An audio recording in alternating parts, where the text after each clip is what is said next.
Hey everyone, welcome back to my channel. So today I am doing a video all about water lily perfumes that have lots of water lily fragrance note in. If you are new here, then welcome to my channel. It's all about perfumes here. I have hundreds of other videos, so do check them out if you're a perfume fan like me. And if you're a regular and you haven't subscribed yet, then do hit that subscribe button and show your support.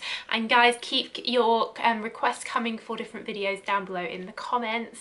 And as always, I will link down below where you can buy all these perfumes in the Americas and Europe, UK. So actually what inspired me to do a water lily video was this perfume that I just got from Shay called Scarlet Lily.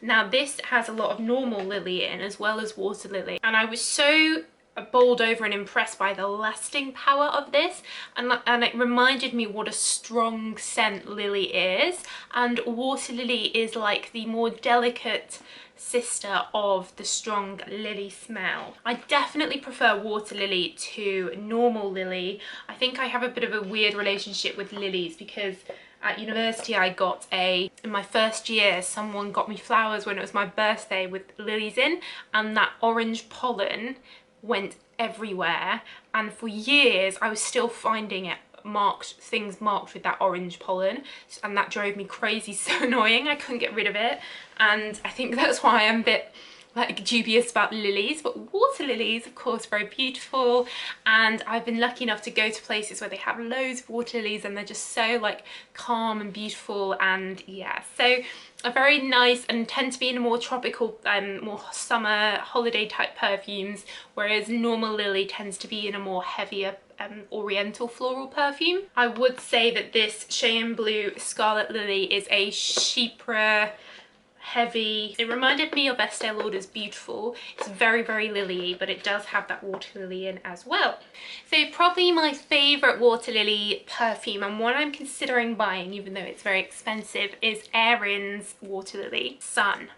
Now this comes with the beautiful green cap, and it really does smell like being in a very hot location with a very lovely smell of water lilies all around you. It's very watery smell, it's quite aquatic-y, it has that like smell of water as well as the smell of water lilies, and it's delicate and pretty. It's also quite green. It really feels like you're in a humid climate where you can really smell all the vegetation around you, so it's a very, very tropical, sort of escorts you to that type of place, tropical place type smell. So the Erin ones are all really nice, of course. They are quite pricey, but I guess you get what you pay for, and this is one of my favourites from the range. Probably the most water lily perfume out there alongside the Erin one is from Kenzo. Their low par Kenzo, which comes in this sort of transparent bottle, is water lily is the main note. Again, it's got that very fresh, watery, aquatic-iness to it. It also has mint in here and like a green, almost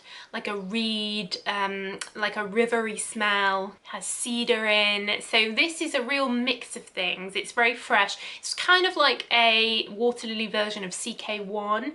It's almost unisex, though I guess water lily is quite feminine. But the mint sets this off and makes this very fresh and uplifting and clean smelling. Juicy Couture Malibu, a recent purchase of mine because this was down to £15. I'll leave the link below if it still is.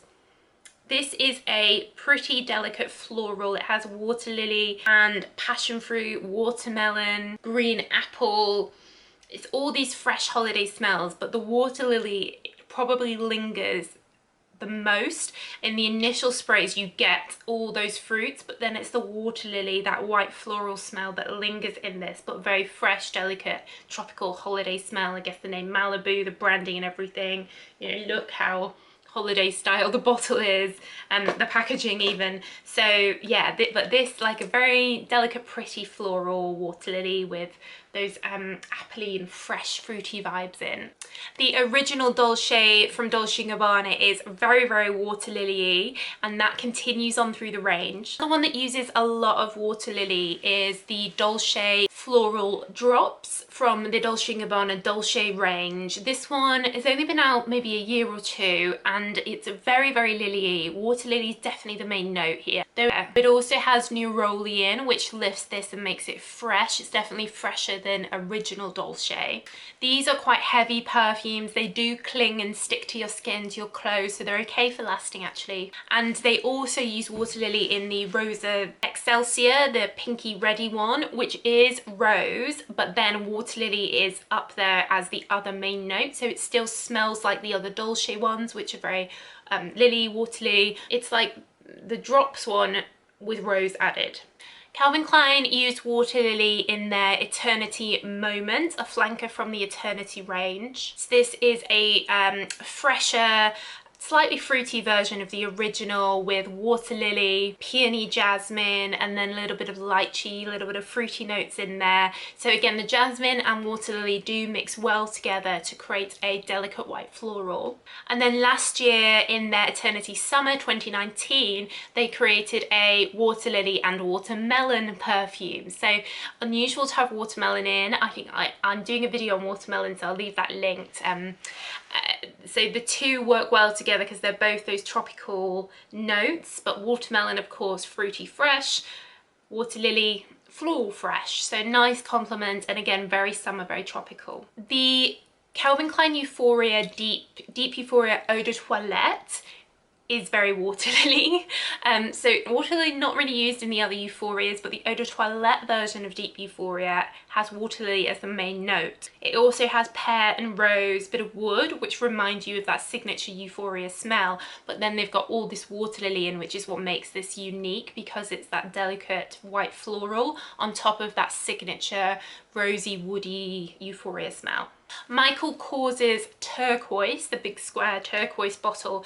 This is a very fresh water lily, so if you're looking for that very fresh holiday smell, like the ocean, like the sea, like watery, airy smell, but then you want a bit of floral in here, then that's what this is like. It's that water lily with all those oceanic notes. It even has cucumber in here and bergamot, so very, very like zesty, very fresh, very good for very hot climates, humid climates, this one. You might remember the Eden perfume from Cacharel. This is a very strong, long-lasting perfume, and it's green floral, so it's water lily, mimosa. It also has like a melony scent in it as well, but it's very strong, very heavy, and the lily really lingers around. That water lily really stays, so not for the faint-hearted. A little bit similar to the Scarlet Lily actually in the smell. Fair amount of tuberose in here as well actually, and yeah, lots of white florals, but water lily, one of the main notes.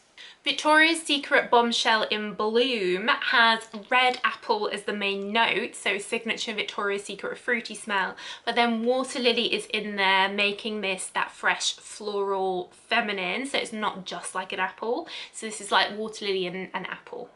So overall, water lily is a interesting note. It's delicate while still having quite good longevity considering how delicate it is, and it is similar to a normal lily smell, just that more tropical vibe. So definitely one for lily lovers and for floral tropical smell lovers. So let me know what your favourite water lily perfume is. What other ones would you add to this list in the comments below? I'm sure there's plenty to add. Do keep your requests coming for more perfume reviews down below. I do read all your comments. But that's it, guys. So thanks so much for watching as always, and I will see you in the next video.